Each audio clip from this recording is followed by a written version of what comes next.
पंजाब च आम आदमी पार्टी की धमाकेदार जित के संकेत। ज्यादातर एग्जिट पोल्स दे विच आप नूं स्पष्ट बहुमत 60 तो 100 सीटां मिलण दा अनुमान।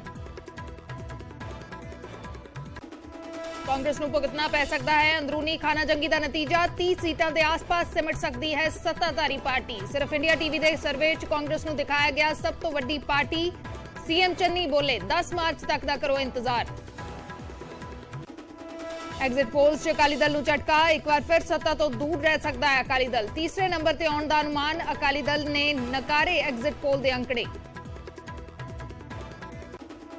एग्जिट पोल च बीजेपी कैप्टन ते ढींडसा धड़े नूं भी वड्डा झटका। दहाई दा अंकड़ा भी नहीं छू रहा बीजेपी दा महागठजोड़।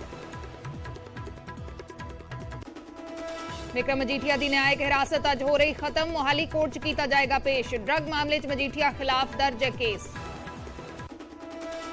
थोड़ी देर च पेश होएगा हरियाणा सरकार का बजट। मुख्यमंत्री मनोहर लाल खट्टर पेश करेंगे बजट। हो सकते हैं कई बड़े ऐलान। 13वें दिन भी रूस के हमले जारी। यूक्रेन के जिटोमर च कीता वड्डा मिसाइल अटैक। कल दोहां देशों के विचाले बेनतीजा रही सी गलबात।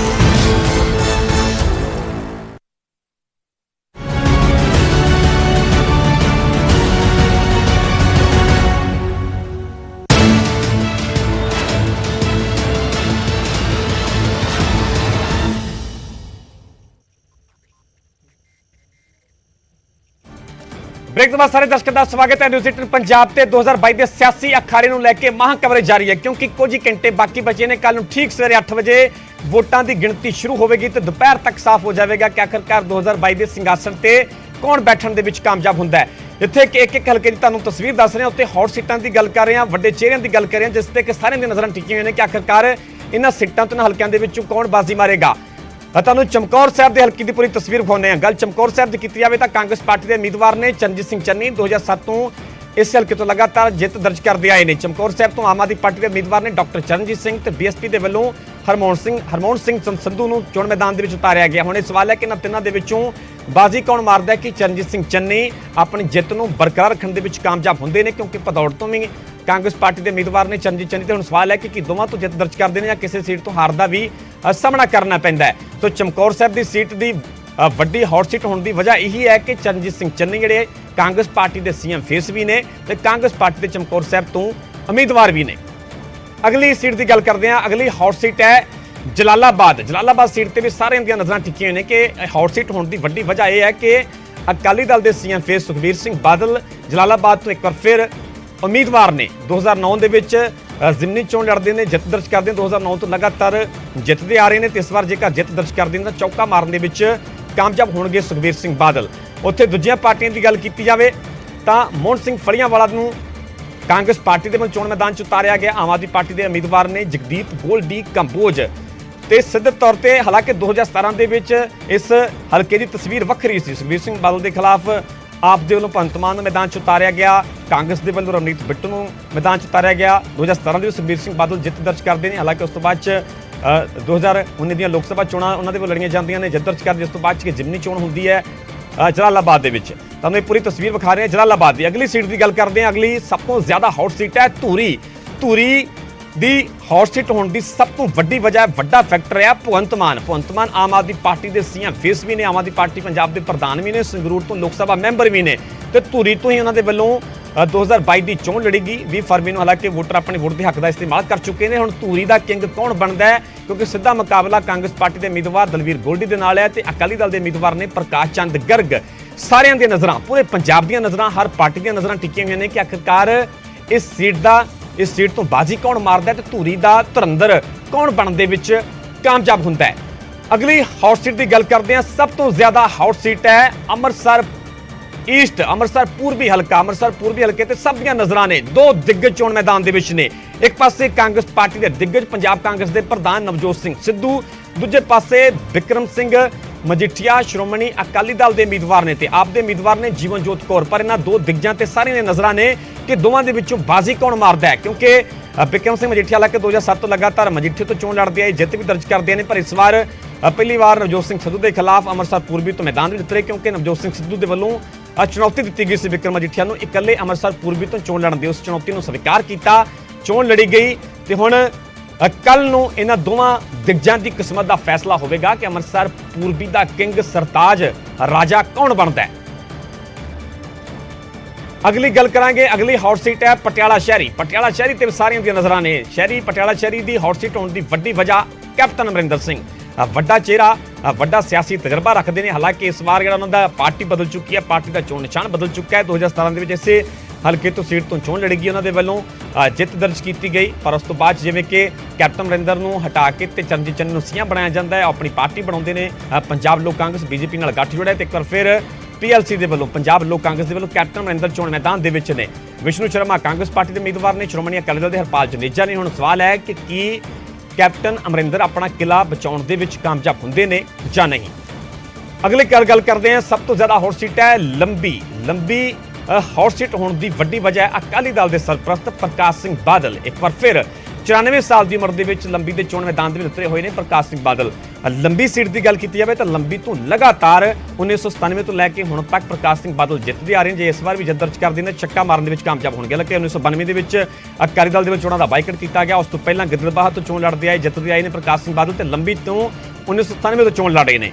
ਉੱਥੇ ਜਗਪਾਲ ਸਿੰਘ ਅਬੁਲ ਖੁਰਾਣਾ ਕਾਂਗਰਸ ਪਾਰਟੀ ਦੇ ਉਮੀਦਵਾਰ ਨੇ ਤੇ ਆਮ ਆਦਮੀ ਪਾਰਟੀ ਦੇ ਉਮੀਦਵਾਰ ਨੇ ਗੁਰਮੀਤ ਸਿੰਘ ਖੁੱਡੀਆਂ। ਹੁਣ ਸਵਾਲ ਹੈ ਕਿ ਅਕਾਲੀ ਦਲ ਦੇ ਸਰਪ੍ਰਸਤ ਪ੍ਰਕਾਸ਼ ਸਿੰਘ ਬਾਦਲ ਆਪਣੀ ਜੱਦੀ ਸੀਟ ਨੂੰ, ਆਪਣੇ ਕਿਲੇ ਨੂੰ ਬਚਾਉਣ ਦੇ ਵਿੱਚ ਕਾਮਯਾਬ ਹੁੰਦੇ ਨੇ ਜਾਂ ਨਹੀਂ। ਰੁਕ ਕਰਾਂਗੇ ਅਗਲੀ ਸਭ ਤੋਂ ਜ਼ਿਆਦਾ ਹੌਟ ਸੀਟ ਭਦੌੜ। ਹਾਲਾਂਕਿ ਪਹਿਲਾਂ ਕੋਈ ਜ਼ਿਆਦਾ ਚਰਚਾ ਨਹੀਂ ਸੀ ਇਸ ਸੀਟ ਦੀ, ਇਸ ਹਲਕੇ ਦੀ, ਪਰ ਚਰਚਾ ਕਦੋਂ ਹੋਈ ਜਦੋਂ ਕਾਂਗਰਸ ਪਾਰਟੀ ਦੇ ਵੱਲੋਂ ਚਰਨਜੀਤ ਸਿੰਘ ਚੰਨੀ ਨੂੰ ਭਦੌੜ ਤੋਂ ਜਿਹੜੀ ਲਾਸਟ ਸੂਚੀ ਜਾਰੀ ਕੀਤੀ ਗਈ ਸੀ, ਆਖਰੀ ਸੂਚੀ ਕਾਂਗਰਸ ਪਾਰਟੀ ਦੀ ਹਾਈਕਮਾਨ ਦੇ ਵੱਲੋਂ, ਉਸ ਦੇ ਵਿੱਚ ਚਰਨਜੀਤ ਸਿੰਘ ਚੰਨੀ ਦਾ ਨਾਮ ਆਉਂਦਾ ਹੈ। ਭਦੌੜ ਤੋਂ ਚੋਣ ਮੈਦਾਨ 'ਚ ਉਤਾਰਿਆ ਗਿਆ। ਹਾਲਾਂਕਿ ਚਮਕੌਰ ਸਾਹਿਬ ਤੋਂ ਵੀ ਚਰਨਜੀਤ ਸਿੰਘ ਚੰਨੀ ਕਾਂਗਰਸ ਪਾਰਟੀ ਦੇ ਉਮੀਦਵਾਰ ਨੇ ਤੇ ਇਹੀ ਜ਼ਿਆਦਾ ਵਜ੍ਹਾ ਹੈ ਹੌਟ ਸੀਟ ਹੋਣ ਦੀ। ਸਾਰਿਆਂ ਦੇ ਨਜ਼ਰਾਂ ਇਸ ਸੀਟ ਤੇ ਵੀ ਨੇ। ਆਮ ਆਦਮੀ ਪਾਰਟੀ ਦੇ ਉਮੀਦਵਾਰ ਨੇ ਨੌਜਵਾਨ ਆਗੂ ਲਾਭ ਸਿੰਘ ਉਗੋਕੇ। ਉੱਥੇ ਹੀ ਗੱਲ ਸ਼੍ਰੋਮਣੀ ਅਕਾਲੀ ਦਲ ਦੀ ਕੀਤੀ ਜਾਵੇ ਤਾਂ ਸਤਨਾਮ ਸਿੰਘ ਰਾਹੀ ਨੂੰ ਚੋਣ ਮੈਦਾਨ ਦੇ ਵਿੱਚ ਉਤਾਰਿਆ ਗਿਆ। ਲਾਭ ਸਿੰਘ ਉਗੋਕੇ ਵੀ ਪੂਰੇ ਮੁਕਾਬਲੇ ਦੇ ਵਿੱਚ ਨਜ਼ਰ ਆ ਰਹੇ ਨੇ। ਸਵਾਲ ਹੈ ਕਿ ਕੀ ਚਰਨਜੀਤ ਸਿੰਘ ਚੰਨੀ ਜਿਹੜੇ ਕਾਂਗਰਸ ਪਾਰਟੀ ਦੇ ਸੀਐਮ ਫੇਸ ਨੇ, ਭਦੌੜ ਤੋਂ ਜਿੱਤ ਦਰਜ ਕਰਨ ਦੇ ਵਿੱਚ ਕਾਮਯਾਬ ਹੁੰਦੇ ਨੇ ਜਾਂ ਇਹ ਸੀਟ ਹੋਰ ਕਿਸੇ ਪਾਰਟੀ ਦੀ ਝੋਲੀ ਵਿੱਚ ਜਾਂਦੀ ਹੈ। ਅਗਲੀ ਸੀਟ ਹੈ ਕਾਦੀਆਂ ਤੇ ਵੀ ਸਭ ਦੀ ਨਜ਼ਰਾਂ ਨੇ। ਕਾਦੀਆਂ ਇਸ ਕਰਕੇ ਦਿਲਚਸਪ ਹੈ ਕਿਉਂਕਿ ਕਾਦੀਆਂ ਦੀ ਗੱਲ ਕੀਤੀ ਜਾਵੇ ਤਾਂ 2017 ਦੇ ਵਿੱਚ ਪ੍ਰਤਾਪ ਸਿੰਘ ਬਾਜਵਾ ਦੇ ਭਰਾ ਫਤਿਹਜੰਗ ਸਿੰਘ ਬਾਜਵਾ ਕਾਂਗਰਸ ਪਾਰਟੀ ਦੇ ਉਮੀਦਵਾਰ ਨੇ, ਜਿੱਤ ਦਰਜ ਕਰਦੇ ਨੇ ਕਾਦੀਆਂ ਤੋਂ। ਪਰ ਇਸ ਵਾਰ ਦੀਆਂ ਚੋਣਾਂ ਦੀ ਗੱਲ ਕੀਤੀ ਜਾਵੇ ਤਾਂ ਪਾਰਟੀ ਨੇ ਕਹਿ ਦਿੱਤਾ ਕਿ ਇੱਕ ਪਰਿਵਾਰ ਤੋਂ ਤਾਂ ਇੱਕ ਨੂੰ ਹੀ ਟਿਕਟ ਮਿਲੇਗੀ, ਜਿਸ ਕਰਕੇ ਫਤਿਹਜੰਗ ਬਾਜਵਾ ਨੂੰ ਪਹਿਲੇ ਮੈਸੇਜ ਮਿਲ ਗਿਆ। ਉਹਨਾਂ ਨੇ ਪਾਰਟੀ ਛੱਡ ਦਿੱਤੀ, ਬੀਜੇਪੀ ਦਾ ਹਿੱਸਾ ਬਣ ਗਏ। ਬਟਾਲੇ ਤੋਂ ਕਾਂਗਰਸ ਪਾਰਟੀ ਦੇ ਉਮੀਦਵਾਰ ਨੇ ਤੇ ਪ੍ਰਤਾਪ ਸਿੰਘ ਬਾਜਵਾ ਸੀਨੀਅਰ ਲੀਡਰ ਨੇ, ਰਾਜ ਸਭਾ ਮੈਂਬਰ ਵੀ ਨੇ ਕਾਂਗਰਸ ਪਾਰਟੀ ਦੇ ਤੇ ਕਾਦੀਆਂ ਤੋਂ ਚੋਣ ਮੈਦਾਨ ਦੇ ਵਿੱਚ ਉਤਰੇ ਹੋਏ ਨੇ। ਹੁਣ ਇਹ ਵੇਖਣਾ ਹੋਵੇਗਾ ਕਿ ਪ੍ਰਤਾਪ ਸਿੰਘ ਬਾਜਵਾ ਦੀ ਮੁੜ ਤੋਂ ਪੰਜਾਬ ਦੀ ਸਿਆਸਤ ਦੇ ਵਿੱਚ ਵਾਪਸੀ ਹੋ ਪਾਉਂਦੀ ਹੈ ਇਸ ਸੀਟ ਦੇ ਜ਼ਰੀਏ ਜਾਂ ਨਹੀਂ। ਕੀ ਕਾਦੀਆਂ ਦਾ ਮੈਦਾਨ ਫਤਿਹ ਕਰਨ ਦੇ ਵਿੱਚ ਕਾਮਯਾਬ ਹੋ ਪਾਉਂਦੇ ਨੇ ਜਾਂ ਨਹੀਂ, ਕਿਉਂਕਿ ਗੁਰਕਪਾਲ ਸਿੰਘ ਮਾਲ ਅਕਾਲੀ ਦਲ ਦੇ ਉਮੀਦਵਾਰ ਨੇ, ਆਮ ਆਦਮੀ ਪਾਰਟੀ ਦੇ ਉਮੀਦਵਾਰ ਨੇ, ਜਗਰੂਪ ਸਿੰਘ ਸੇਖਵਾਂ ਸਿੱਧੇ ਤੌਰ ਤੇ ਉਹਨਾਂ ਉਮੀਦਵਾਰਾਂ ਦੇ ਨਾਲ ਮੁਕਾਬਲਾ ਹੈ ਤੇ ਨਜ਼ਰਾਂ ਇਸ ਸੀਟ ਤੇ ਵੀ ਟਿਕੀਆਂ ਹੋਈਆਂ ਨੇ। ਗੱਲ ਕਰਾਂਗੇ ਮਾਝਾ ਖੇਤਰ ਦੀ ਸਰਹੱਦੀ ਸੀਟ ਦੀ। ਸਰਹੱਦੀ ਇਲਾਕੇ ਦੇ ਨਾਲ ਬਿਲਕੁਲ ਇਹ ਹਲਕਾ ਪੈਂਦਾ ਡੇਰਾ ਬਾਬਾ ਨਾਨਕ, ਕਿਉਂਕਿ ਇਸ ਤੋਂ ਬਿਲਕੁਲ ਹੀ ਕੁਝ ਕਿਲੋਮੀਟਰ ਦੀ ਦੂਰੀ ਤੇ ਕਰਤਾਰਪੁਰ ਕੋਰੀਡੋਰ ਹੈ, ਜਿਸ ਦੇ ਜ਼ਰੀਏ ਅਸੀਂ ਲੰਘ ਕੇ ਸ੍ਰੀ ਕਰਤਾਰਪੁਰ ਸਾਹਿਬ ਦੇ ਦਰਸ਼ਨ ਕਰਦੇ ਹਾਂ। ਡੇਰਾ ਬਾਬਾ ਨਾਨਕ ਤੋਂ ਕਾਂਗਰਸ ਪਾਰਟੀ ਦੇ ਉਮੀਦਵਾਰ ਨੇ ਸੁਖਜਿੰਦਰ ਸਿੰਘ ਰੰਧਾਵਾ, ਕਾਂਗਰਸ ਪਾਰਟੀ ਦੇ ਵੱਡੇ ਚਿਹਰਾ ਨੇ, ਡਿਪਟੀ ਸੀਐਮ ਵੀ ਨੇ, ਗ੍ਰਹਿ ਮੰਤਰੀ ਵੀ ਨੇ। ਜਦੋਂ ਚਰਨਜੀਤ ਸਿੰਘ ਚੰਨੀ ਸੀਐਮ ਬਣਦੇ ਉਸ ਤੋਂ ਬਾਅਦ ਹੀ ਉਹਨਾਂ ਨੂੰ ਡਿਪਟੀ ਸੀਐਮ ਬਣਾਇਆ ਜਾਂਦਾ ਹੈ, ਗ੍ਰਹਿ ਮੰਤਰੀ ਬਣਾਇਆ ਜਾਂਦਾ ਤੇ ਸਿੱਧੇ ਤੌਰ ਤੇ ਮੁਕਾਬਲਾ ਹੈ ਅਕਾਲੀ ਦਲ ਦੇ ਉਮੀਦਵਾਰ ਰਵੀਕਰਨ ਸਿੰਘ ਕਾਲੋਂ ਦੇ ਨਾਲ ਤੇ ਆਮ ਆਦਮੀ ਪਾਰਟੀ ਦੇ ਉਮੀਦਵਾਰ ਨੇ ਗੁਰਦੀਪ ਸਿੰਘ ਰੰਧਾਵਾ। ਸੋ ਹੁਣ ਵੇਖਣਾ ਹੋਵੇਗਾ ਕਿ ਡੇਰਾ ਬਾਬਾ ਨਾਨਕ ਤੋਂ ਮੁੜ ਤੋਂ ਸੁਖਜਿੰਦਰ ਰੰਧਾਵਾ ਜਿੱਤਣ ਦੇ ਵਿੱਚ ਕਾਮਯਾਬ ਹੁੰਦੇ ਨੇ, ਆਪਣਾ ਮੈਦਾਨ ਫਤਿਹ ਕਰਨ ਦੇ ਵਿੱਚ ਕਾਮਯਾਬ ਹੁੰਦੇ ਨੇ ਜਾਂ ਨਹੀਂ। ਕੱਲ ਨੂੰ ਜਿਹੜੀ ਦੁਪਹਿਰ ਤੱਕ ਪਿਕਚਰ ਪੂਰੀ ਸਾਫ਼ ਹੋ ਜਾਵੇਗੀ।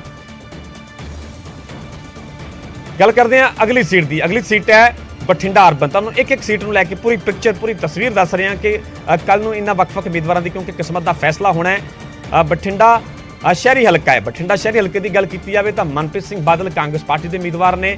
ਇਹ ਸੀਟ ਵਕਾਰ ਦਾ ਸਵਾਲ ਹੈ ਮਨਪ੍ਰੀਤ ਸਿੰਘ ਬਾਦਲ ਵਾਸਤੇ ਵੀ। ਅਕਾਲੀ ਦਲ ਦੇ ਉਮੀਦਵਾਰ ਨੇ ਸਰੂਪ ਚੰਦ ਸਿੰਗਲਾ, ਜਗਰੂਪ ਸਿੰਘ ਗਿੱਲ ਆਮ ਆਦਮੀ ਪਾਰਟੀ ਦੇ ਉਮੀਦਵਾਰ ਨੇ। ਤਾਂ ਮਨਪ੍ਰੀਤ ਸਿੰਘ ਬਾਦਲ ਆਪਣੀ ਜਿੱਤ ਨੂੰ ਇਸ ਸੀਟ ਤੋਂ ਬਰਕਰਾਰ ਰੱਖਦੇ ਨੇ ਜਾਂ ਨਹੀਂ, ਕਿਸ ਤਰ੍ਹਾਂ ਦਾ ਇੱਥੋਂ ਦੀ ਜਨਤਾ ਦਾ ਉਹਨਾਂ ਨੂੰ ਹੁੰਗਾਰਾ ਮਿਲਦਾ ਹੈ। ਕੱਲ ਨੂੰ ਜਦੋਂ ਵੋਟਿੰਗ ਗਿਣਤੀ ਦੀ ਸ਼ੁਰੂਆਤ ਹੋਵੇਗੀ ਤਾਂ ਦੁਪਹਿਰ ਤੱਕ ਪਿਕਚਰ ਸਾਫ਼ ਹੋ ਜਾਵੇਗੀ ਕਿ ਆਖਿਰਕਾਰ ਇਸ ਸੀਟ ਨੂੰ ਲੈ ਕੇ ਨਤੀਜੇ ਕਿਸ ਤਰ੍ਹਾਂ ਆਉਂਦੇ ਨੇ।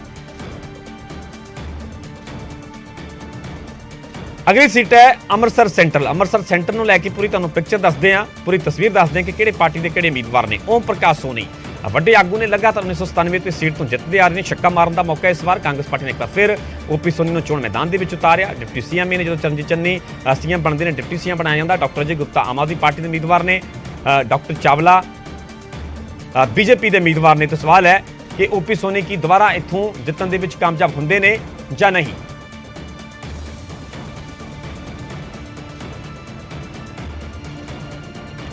ਸੋ ਇੱਕ ਸੀਟ ਨੂੰ ਲੈ ਕੇ ਪੂਰੀ ਪਿਕਚਰ ਦੱਸ ਰਹੇ ਹਾਂ ਅਸੀਂ। ਉੱਥੇ ਹੀ ਗਰਾਊਂਡ ਜ਼ੀਰੋ ਤੇ ਸਾਡੇ ਵੱਖ-ਵੱਖ ਸਹਿਯੋਗੀ ਡਟੇ ਹੋਏ ਨੇ। ਪੂਰੀ ਮਾਹ ਕਵਰੇਜ ਲਗਾਤਾਰ ਜਾਰੀ ਹੈ ਨਿਊਜ਼ 18 ਪੰਜਾਬ ਤੇ ਨਤੀਜਿਆਂ ਤੋਂ ਪਹਿਲਾਂ ਵੀ ਤੇ ਕੱਲ ਵੀ ਪੂਰਾ ਦਿਨ ਮਾਹ ਕਵਰੇਜ ਜਾਰੀ ਰਹੇਗੀ। ਇਕੱਲੇ ਹਲਕੇ ਨੂੰ ਇਕੱਲੀ ਸੀਟ ਨੂੰ ਲੈ ਕੇ ਹਰ ਤਰ੍ਹਾਂ ਦੀ ਅਪਡੇਟ ਸਭ ਤੋਂ ਪਹਿਲਾਂ ਦਰਸ਼ਕਾਂ ਤੱਕ ਪਹੁੰਚਾਵਾਂਗੇ। ਸਿੱਧਾ ਰੁਖ ਕਰਦੇ ਹਾਂ ਗੁਰੂ ਦੀ ਨਗਰੀ ਅੰਮ੍ਰਿਤਸਰ ਦਾ। ਅੰਮ੍ਰਿਤਸਰ ਤੋਂ ਮੇਰੇ ਸਹਿਯੋਗੀ ਰਾਜੀਵ ਸ਼ਰਮਾ ਜੁੜੇ ਹੋਏ ਨੇ। ਰਾਜੀਵ, ਪੂਰੇ ਪੰਜਾਬ ਦੀਆਂ ਨਜ਼ਰਾਂ, ਹਰ ਪਾਰਟੀ ਦੀਆਂ ਨਜ਼ਰਾਂ, ਚਾਹੇ ਜਿੱਥੇ ਵੀ ਇਕੱਲੇ ਪੰਜਾਬ ਨੇ, ਜਿੱਥੇ ਵੀ ਪੰਜਾਬੀ ਬੈਠਾ ਹੈ, ਜਦੋਂ ਬਾਹਰੋਂ ਕੋਈ ਕੈਨੇਡਾ ਅਮਰੀਕਾ ਤੋਂ ਪੰਜਾਬੀ ਫੋਨ ਕਰਦਾ ਤਾਂ ਖਾਸ ਤੌਰ ਤੇ ਅੰਮ੍ਰਿਤਸਰ ਪੂਰਬੀ ਸੀਟ ਦਾ ਜ਼ਰੂਰ ਜ਼ਿਕਰ ਕਰਦਾ ਹੈ। ਜ਼ਰੂਰ ਉਸ ਦੇ ਵੱਲੋਂ ਇਹ ਸਵਾਲ ਕੀਤਾ ਜਾਂਦਾ ਹੈ ਕਿ ਇੱਥੋਂ ਜਿੱਤੇਗਾ ਕੌਣ। ਦੋ ਦਿੱਗਜ ਨੇ, ਇੱਕ ਪਾਸੇ ਵਿਕਰਮ ਮਜੀਠੀਆ, ਦੂਜੇ ਪਾਸੇ ਨਵਜੋਤ ਸਿੰਘ ਸਿੱਧੂ। ਸੋ ਵਿਸਤਾਰ ਦੇ ਨਾਲ ਸਮਝਾਓ ਸਭ ਤੋਂ ਜ਼ਿਆਦਾ ਫੋਕਸ ਇਸ ਸੀਟ ਤੇ ਕਿਉਂ। ਅਗਰ ਬਾਕੀ ਹਲਕਿਆਂ ਦੀ ਗੱਲ ਕੀਤੀ ਜਾਵੇ ਅੰਮ੍ਰਿਤਸਰ ਦੇ ਜਾਂ ਹੋਰ ਨੇੜਲੇ ਇਲਾਕੇ ਹਲਕਿਆਂ ਦੀ, ਤਾਂ ਉੱਥੇ ਤਸਵੀਰ ਕਿਸ ਤਰ੍ਹਾਂ ਦੀ। जी बिल्कुल परमिंदर, सब तो पहला जी तुसी गल की कि अमृतसर का पूर्वी हलका जिस दे उपर पूरी दुनिया भर के जिन्ने भी पंजाबी ने जिथे भी बैठे ने तो उन्हों का ध्यान इस वेले इसे सीट पर है। और इसे सीट को लैके जेकर असी पंजाबी दे विच एक कल्चर है कि लोगों ने बहुत वड्डियां वड्डियां शर्तां भी लगाईयां ने इस सीट पर कि आखिरकार कौन बाजी मारेगा। पर इत्थे सब तो अहम चीज़ ये है, ये नज़रां इसलिए टिकियां ने क्योंकि जदों कोई दो चंगे दोस्त दुश्मन बनते हैं ਤਾਂ ਪੂਰਾ ਜਿਹੜਾ ਆਲਾ ਦੁਆਲਾ ਹੈ ਉਹਨਾਂ ਦੀਆਂ ਨਜ਼ਰਾਂ ਉਹਨਾਂ ਤੇ ਰਹਿੰਦੀਆਂ। ਤਾਂ ਵਿਕਰਮ ਮਜੀਠੀਆ ਤੇ ਨਵਜੋਤ ਸਿੰਘ ਸਿੱਧੂ ਦੀ ਵੀ ਕਹਾਣੀ ਕੁਝ ਇਸ ਤਰ੍ਹਾਂ ਦੀ ਹੈ ਕਿਉਂਕਿ ਨਵਜੋਤ ਸਿੰਘ ਸਿੱਧੂ ਵੀ ਲਗਾਤਾਰ ਜ਼ਿਕਰ ਕਰਦੇ ਨੇ ਕਿ ਹਰੇ ਰੰਗ ਦੀ ਕੁਐਲਿਸ ਦੇ ਵਿੱਚ ਵਿਕਰਮ ਮਜੀਠੀਆ ਜਦੋਂ ਇੱਥੇ ਆਏ ਸਨ ਤਾਂ ਉਦੋਂ ਨਵਜੋਤ ਸਿੰਘ ਸਿੱਧੂ ਨੇ ਉਹਨਾਂ ਨੂੰ ਸਿਆਸਤ ਦੇ ਕਈ ਜਿਹੜੇ ਗੁਰ ਨੇ ਉਹ ਦੱਸੇ। ਹਾਲਾਂਕਿ ਵਿਕਰਮ ਮਜੀਠੀਆ ਇਹ ਦਾਅਵਾ ਕਰਦੇ ਨੇ ਕਿ ਜਦੋਂ ਨਵਜੋਤ ਸਿੰਘ ਸਿੱਧੂ और ओम प्रकाश सोनी चोण मैदान ਦੇ ਵਿੱਚ ਸੀ ਲੋਕ ਸਭਾ ਦੇ ਇਲੈਕਸ਼ਨ ਸੀ ਤਾਂ ਮਜੀਠੇ ਹਲਕੇ ਨੇ ਹੀ ਉਸ ਵੇਲੇ ਨਵਜੋਤ ਸਿੰਘ ਸਿੱਧੂ ਨੂੰ ਜਿਤਾਇਆ ਸੀ। ਤਾਂ ਇਹ ਤਾਂ ਸਿਆਸੀ ਬਿਆਨਬਾਜ਼ੀਆਂ ਨੇ ਜਿਹੜੀਆਂ ਅਕਸਰ ਹੁਣ ਤੱਕ ਹੁੰਦੀਆਂ ਰਹੀਆਂ ਨੇ। ਪਰ ਜੇਕਰ ਅਸੀਂ ਅੱਜ ਦੀ ਗੱਲ ਕਰੀਏ ਤਾਂ ਇਸ ਵੇਲੇ ਵਿਕਰਮ ਮਜੀਠੀਆ ਭਾਵੇਂ ਜੇਲ੍ਹ ਦੇ ਵਿੱਚ ਨੇ, ਨਿਆਇਕ ਹਿਰਾਸਤ ਦੇ ਵਿੱਚ ਉਹਨਾਂ ਨੂੰ ਰੱਖਿਆ ਗਿਆ। ਦੂਸਰੇ ਪਾਸੇ ਜੇਕਰ 2017 ਦਾ ਅਸੀਂ ਜ਼ਿਕਰ ਕਰਦੇ ਤਾਂ ਉਸ ਵੇਲੇ ਵੀ ਨਸ਼ਾ ਇੱਕ ਬਹੁਤ ਵੱਡਾ ਸਿਆਸੀ ਮੁੱਦਾ ਬਣਿਆ ਸੀ। ਪਰ ਉਸ ਵੇਲੇ ਵੀ ਵਿਕਰਮ ਮਜੀਠੀਆ ਮਜੀਠੇ ਹਲਕੇ ਤੋਂ ਚੰਗੀ ਲੀਡ ਦੇ ਨਾਲ ਜਿੱਤਦੇ ਨੇ। ਤਾਂ ਇਹ ਇੱਕ ਅਸੀਂ ਕਹਿ ਸਕਦੇ ਕਿ ਜਿੱਥੇ ਜਦੋਂ ਨਸ਼ੇ ਦਾ ਜ਼ਿਕਰ ਕੀਤਾ ਜਾਂਦਾ ਤਾਂ ਵਿਕਰਮ ਮਜੀਠੀਆ ਦਾ ਨਾਮ ਸਭ ਤੋਂ ਪਹਿਲਾਂ ਲਿਆ ਜਾਂਦਾ ਸੀ ਔਰ ਹੁਣ ਵੀ ਲਿਆ ਜਾਂਦਾ ਰਿਹਾ। ਇਸ ਵਾਰ ਜਦੋਂ ਚੋਣ ਪ੍ਰਚਾਰ ਸੀ ਉਸ ਵੇਲੇ ਵੀ ਨਵਜੋਤ ਸਿੰਘ ਸਿੱਧੂ ਸਿਆਸੀ ਚੀਜ਼ਾਂ ਤੇ ਇਹ ਗੱਲਾਂ ਕਰਦੇ ਰਹੇ ਨੇ। ਪਰ ਅਕਾਲੀ ਦਲ ਇਸ ਵਾਰ ਪਹਿਲੀ ਵਾਰੀ ਬੀਜੇਪੀ ਤੋਂ ਵੱਖ ਹੋ ਕੇ ਚੋਣ ਲੜ ਰਿਹਾ ਤਾਂ ਵਿਕਰਮ ਮਜੀਠੀਆ ਨੂੰ ਸ਼ਹਿਰੀ ਹਲਕੇ ਦੇ ਵਿੱਚੋਂ ਜੋ ਹੈ ਚੋਣ ਮੈਦਾਨ ਤੋਂ ਉਤਾਰਿਆ ਗਿਆ। ਤਾਂ ਇੱਥੇ ਵੀ ਜੇਕਰ ਅਸੀਂ ਚੋਣ ਮੈਦਾਨ ਦੇ ਵਿੱਚ ਆਉਣ ਦੀ ਗੱਲ ਕਰਦੇ ਹਾਂ ਤਾਂ ਉਹ ਵੀ ਨਵਜੋਤ ਸਿੰਘ ਸਿੱਧੂ ਨੇ ਹੀ ਸ਼ੁਰੂਆਤ ਕੀਤੀ ਸੀ। ਉਹਨਾਂ ਨੇ ਹੀ ਚੈਲੰਜ ਕੀਤਾ ਸੀ ਕਿ ਜੇਕਰ ਵਿਕਰਮ ਮਜੀਠੀਆ ਦੇ ਵਿੱਚ ਇੰਨਾ ਦਮ ਹੈ ਤਾਂ ਉਹ ਮੇਰੇ ਸਾਹਮਣੇ ਆ ਕੇ ਚੋਣ ਮੈਦਾਨ ਦੇ ਵਿੱਚ ਲੜੇ। ਹਾਲਾਂਕਿ ਇਹ ਚਰਚਾਵਾਂ ਪਹਿਲਾਂ ਤੋਂ ਹੀ ਸਨ ਕਿ ਵਿਕਰਮ ਮਜੀਠੀਆ ਨੂੰ ਜੋ ਹੈ ਉਹ ਅੰਮ੍ਰਿਤਸਰ ਤੋਂ ਉਤਾਰਿਆ ਜਾ ਸਕਦਾ। ਤਾਂ ਇੱਥੇ ਇੱਕ ਅਕਾਲੀ ਦਲ ਦੇ ਲਈ ਇੱਕ ਚੰਗੀ ਗੱਲ ਇਹ ਹੈ ਕਿ ਜੇਕਰ ਉਹ ਸ਼ਹਿਰੀ ਹਲਕੇ ਤੋਂ ਜਿੱਤ ਹਾਸਲ ਕਰਦੇ ਨੇ ਕਿਉਂਕਿ ਆਉਣ ਵਾਲੇ ਸਮੇਂ ਦੇ ਵਿੱਚ ਉਹਨਾਂ ਨੇ ਵੱਖ ਤੌਰ ਤੇ ਲੋਕ ਸਭਾ ਦੀਆਂ ਵੀ ਚੋਣਾਂ ਲੜਦੀਆਂ ਨੇ ਤਾਂ ਕਿਤੇ ਨਾ ਕਿਤੇ ਅਕਾਲੀ ਦਲ ਸ਼ਹਿਰਾਂ ਦੇ ਵਿੱਚ ਆਪਣੀ ਜਿਹੜੀ ਐਂਟਰੀ ਹੈ ਉਹ ਵਿਕਰਮ ਮਜੀਠੀਆ ਦੇ ਜ਼ਰੀਏ ਕਰਨ ਦੀ ਜਿਹੜੀ ਹੈ ਉਹਨਾਂ ਦੀ ਇੱਕ ਸਿਆਸੀ ਅਸੀਂ ਕਹਿ ਸਕਦੇ ਹਾਂ ਕਿ ਇੱਕ ਰਣਨੀਤੀ ਦਾ ਹਿੱਸਾ ਹੈ। ਤਾਂ ਹੁਣ ਅੱਗੇ ਆਉਣ ਵਾਲੇ ਸਮੇਂ ਦੇ ਵਿੱਚ ਇਹ ਵੀ ਚਰਚਾਵਾਂ ਨੇ ਕਿ ਅਕਾਲੀ ਦਲ ਬੀਜੇਪੀ ਇਕਜੁੱਟ ਪਹਿਲਾਂ ਵਾਂਗ ਹੋ ਸਕਦੇ ਨੇ। ਬਹੁਤ ਸਾਰੇ ਸਮੀਕਰਨ ਚੋਣ ਦੇ ਕੱਲ੍ਹ ਦੇ ਜਿਹੜੇ ਨਤੀਜੇ ਆਉਣਗੇ ਉਸ ਤੋਂ ਬਾਅਦ ਬਦਲਦੇ ਹੋਏ ਨਜ਼ਰ ਆਉਣਗੇ। ਤਾਂ ਪੰਜਾਬ ਦੇ ਵਿੱਚ ਜਿੱਥੇ ਬਾਕੀ ਤਾਂ ਅੰਮ੍ਰਿਤਸਰ ਦੀ ਇੱਕ ਹੋਰ ਹੌਟ ਸੀਟ ਹੈ ਉਹ ਹੈ ਅੰਮ੍ਰਿਤਸਰ ਪੂਰਬੀ ਜਿੱਥੇ ਕਿ ਨਵਜੋਤ ਸਿੰਘ ਸਿੱਧੂ ਦੇ ਇੱਕ ਹੋਰ ਸਾਥੀ ਯਾਨੀ ਕਿ ਅਨਿਲ ਜੋਸ਼ੀ ਜੋ ਕਿ ਅੰਮ੍ਰਿਤਸਰ ਦੇ ਉੱਤਰੀ ਹਲਕੇ ਤੋਂ ਇਸ ਵਾਰ ਅਕਾਲੀ ਦਲ ਦੇ ਉਮੀਦਵਾਰ ਨੇ। ਉਹ ਵੀ ਕਿਸੇ ਸਮੇਂ ਬੀਜੇਪੀ ਦਾ ਹਿੱਸਾ ਰਹੇ ਨੇ। ਬੀਜੇਪੀ ਅਕਾਲੀ ਦਲ ਦੀ ਜਦੋਂ ਸਰਕਾਰ ਸੀ ਤਾਂ ਕੈਬਨਿਟ ਮੰਤਰੀ ਵੀ ਰਹੇ ਨੇ। ਪਰ ਉੱਥੇ ਆਮ ਆਦਮੀ ਪਾਰਟੀ ਵੱਲੋਂ ਕੁੰਵਰ ਵਿਜੇ ਪ੍ਰਤਾਪ ਜੋ ਸਾਬਕਾ IPS ਅਧਿਕਾਰੀ ਨੇ ਉਹ ਚੋਣ ਮੈਦਾਨ ਦੇ ਵਿੱਚ ਨੇ। ਤਾਂ ਉੱਥੇ ਵੀ ਮੁਕਾਬਲਾ ਕਾਫੀ ਜਿਹੜਾ ਫਸਵਾਂ ਜੋ ਇਸ ਵੇਲੇ ਬਣਿਆ ਹੋਇਆ। ਤਾਂ ਕੱਲ੍ਹ ਦੇ ਜਿਹੜੇ ਚੋਣਾਂ ਦੇ ਨਤੀਜੇ ਨੇ ਤਾਂ ਮਾਝੇ ਦੇ ਵਿੱਚ ਇੱਕ ਸੀਟ ਨਹੀਂ ਬਲਕਿ ਦੋ ਹੋਰ ਐਸੀਆਂ ਸੀਟਾਂ ਨੇ ਜਿੱਥੇ ਕਿ ਪੰਜਾਬ ਸਰਕਾਰ ਦੇ ਵਿੱਚ ਦੋ ਡਿਪਟੀ CM ਜਿਹੜੇ ਨੇ ਨਿਯੁਕਤ ਕੀਤੇ ਗਏ ਸੀ ਓਮ ਪ੍ਰਕਾਸ਼ ਸੋਨੀ ਤੇ ਡੇਰਾ ਬਾਬਾ ਨਾਨਕ ਤੋਂ ਸੁਖਜਿੰਦਰ ਸਿੰਘ ਰੰਧਾਵਾ। ਤਾਂ ਉਹਨਾਂ ਦੀਆਂ ਜਿਹੜੀਆਂ ਸੀਟਾਂ ਨੇ ਉਹਨਾਂ ਦੇ ਉੱਪਰ ਵੀ ਨਜ਼ਰ ਬਣੀ ਹੋਈ ਹੈ। ਤਾਂ ਮਾਝੇ ਦੇ ਵਿੱਚ ਕਈ ਐਸੀਆਂ ਅਹਿਮ ਸੀਟਾਂ ਨੇ ਜਿਸ ਨੂੰ ਲੈ ਕੇ ਬਹੁਤ ਸਾਰੀਆਂ ਭਵਿੱਖਬਾਣੀਆਂ, ਬਹੁਤ ਸਾਰੀਆਂ ਚਰਚਾਵਾਂ ਨੇ ਕਿ ਇਸ ਵਾਰ ਇੱਕ ਇਹ ਵੀ ਜ਼ਿਕਰ ਕੀਤਾ ਜਾ ਰਿਹਾ, ਕਿਉਂਕਿ ਅਸੀਂ ਲਗਾਤਾਰ ਮਾਝੇ ਦੇ ਜਦੋਂ ਇੱਕ ਹਲਕੇ ਦੇ ਜਾ ਕੇ ਲੋਕਾਂ ਦੇ ਨਾਲ ਜਦੋਂ ਗੱਲਬਾਤ ਕੀਤੀ ਕਿ ਆਖਿਰਕਾਰ ਕਿਸ ਦੀ ਸਰਕਾਰ ਬਣੇਗੀ, ਤਾਂ ਲੋਕ ਆਮ ਆਦਮੀ ਪਾਰਟੀ ਦਾ ਜ਼ਿਕਰ ਕਰਦੇ ਹੋਏ ਜ਼ਿਆਦਾ ਨਜ਼ਰ ਆਏ। ਤਾਂ ਉੱਥੇ ਇਹ ਵੀ ਚਰਚਾਵਾਂ ਹੁੰਦੀਆਂ ਸੀ ਕਿ ਇਸ ਵਾਰ ਜਦੋਂ ਦਿੱਲੀ ਦੇ ਵਿੱਚ ਜਦੋਂ ਆਮ ਆਦਮੀ ਪਾਰਟੀ ਪਹਿਲੀ ਵਾਰ ਜਿੱਤੀ ਸੀ, ਜਦੋਂ ਉੱਥੋਂ ਦੀ ਜਿਹੜੀ ਮਰਹੂਮ ਮੁੱਖ ਮੰਤਰੀ ਸ਼ੀਲਾ ਦੀਕਸ਼ਿਤ ਜਦੋਂ ਹਾਰੇ ਸਨ, ਤਾਂ ਉਸੇ ਤਰ੍ਹਾਂ ਦੀਆਂ ਤਸਵੀਰਾਂ ਇਸ ਵਾਰ ਜੋ ਹੈ ਪੰਜਾਬ ਦੇ ਵਿੱਚ ਵੀ ਲੋਕ ਕਹਿ ਰਹੇ ਨੇ ਕਿ ਨਜ਼ਰ ਆਉਣਗੀਆਂ। ਵੱਡੇ ਬੋਰਡ ਜਿਹੜੇ ਨੇ ਉਹ ਡਿੱਗਦੇ ਨਜ਼ਰ ਆਉਣਗੇ। ਹਾਲਾਂਕਿ ਐਗਜ਼ਿਟ ਪੋਲ ਨੂੰ ਲੈ ਕੇ ਸਿਆਸੀ ਜਿਹੜੇ ਆਗੂ ਨੇ ਉਹਨਾਂ ਦੀ ਆਪਣੀ ਆਪਣੀ ਰਾਏ ਹੈ, ਉਹਨਾਂ ਦਾ ਕਹਿਣਾ ਕਿ ਇਹ ਝੂਠੇ ਸਾਬਤ ਹੋਣਗੇ। ਤਾਂ ਕੱਲ ਦਾ ਇੰਤਜ਼ਾਰ ਜ਼ਰੂਰ ਕਰਨਾ ਪਏਗਾ, ਪਰ ਮੈਂ ਇਹ ਦਾਅਵੇ ਨਾਲ ਕਹਿ ਸਕਦਾ ਕਿ ਇਸ ਵਾਰ ਦੇ ਜਿਹੜੇ ਚੋਣਾਂ ਦੇ ਨਤੀਜੇ ਨੇ ਉਹ ਕਾਫੀ ਰੋਚਕ ਰਹਿਣ ਵਾਲੇ ਨੇ, ਕਾਫੀ ਹੈਰਾਨੀਜਨਕ ਰਹਿਣ ਵਾਲੇ ਨੇ, ਔਰ ਲੋਕ ਇਸ ਵਾਰ ਪੰਜਾਬ ਦੀ ਜਿਹੜੀ ਸਿਆਸਤ ਦੇ ਨਾਲ ਪੰਜਾਬ ਦੀ ਤਸਵੀਰ ਨੂੰ ਵੀ ਕੱਲ੍ਹ ਦੇ ਨਤੀਜਿਆਂ ਤੋਂ ਬਾਅਦ ਬਦਲਦਾ ਹੋਇਆ ਜ਼ਰੂਰ ਦੇਖਾਂਗੇ। ਠੀਕ ਹੈ ਰਾਜੀਵ, ਪੂਰੀ ਜਾਣਕਾਰੀ ਤੁਹਾਡਾ ਬਹੁਤ ਬਹੁਤ ਧੰਨਵਾਦ। ਵਾਕਈ ਇਸ ਵਾਰ ਦੀਆਂ ਚੋਣਾਂ, ਇਸ ਵਾਰ ਦੇ ਨਤੀਜੇ ਬਿਲਕੁਲ ਦਿਲਚਸਪ ਨੇ, ਸਾਰਿਆਂ ਦੀਆਂ ਨਿਗਾਹਾਂ ਨੇ, ਖਾਸ ਤੌਰ ਤੇ ਜਿਹੜੀਆਂ ਹੌਟ ਸੀਟਾਂ ਨੇ, ਜਿਵੇਂ ਕਿ ਅੰਮ੍ਰਿਤਸਰ ਪੂਰਬੀ ਦੀ ਗੱਲ ਕੀਤੀ ਹੈ। ਸੋ ਨਿਊਜ਼ 18 ਪੰਜਾਬ ਤੇ ਲਗਾਤਾਰ ਮਹਾਂ ਕਵਰੇਜ ਜਾਰੀ ਹੈ। ਕੱਲ ਨੂੰ ਵੀ ਠੀਕ ਸਵੇਰੇ 5 ਵਜੇ ਤੋਂ ਪੂਰਾ ਦਿਨ ਅਸੀਂ ਮਹਾਂ ਕਵਰੇਜ ਲੈ ਕੇ ਆਵਾਂਗੇ, ਇਕੱਲੇ ਹਲਕੇ ਨੂੰ ਲੈ ਕੇ, ਹਰ ਸੀਟ ਨੂੰ ਲੈ ਕੇ ਜੋ ਵੀ ਨਤੀਜਾ ਆਵੇਗਾ ਸਭ ਤੋਂ ਪਹਿਲਾਂ ਨਿਊਜ਼ 18 ਪੰਜਾਬ ਆਪਣੇ ਦਰਸ਼ਕਾਂ ਤੱਕ ਪਹੁੰਚਾਵੇਗਾ। ਫਿਲਹਾਲ ਇੱਥੇ ਰੁਕ ਰਹੇ ਹਾਂ ਛੋਟੀ ਜਿਹੀ ਬ੍ਰੇਕ ਲਈ, ਜਲਦ ਹਾਜ਼ਰ ਹੁੰਦੇ ਹਾਂ ਇਸ ਬ੍ਰੇਕ ਤੋਂ ਬਾਅਦ।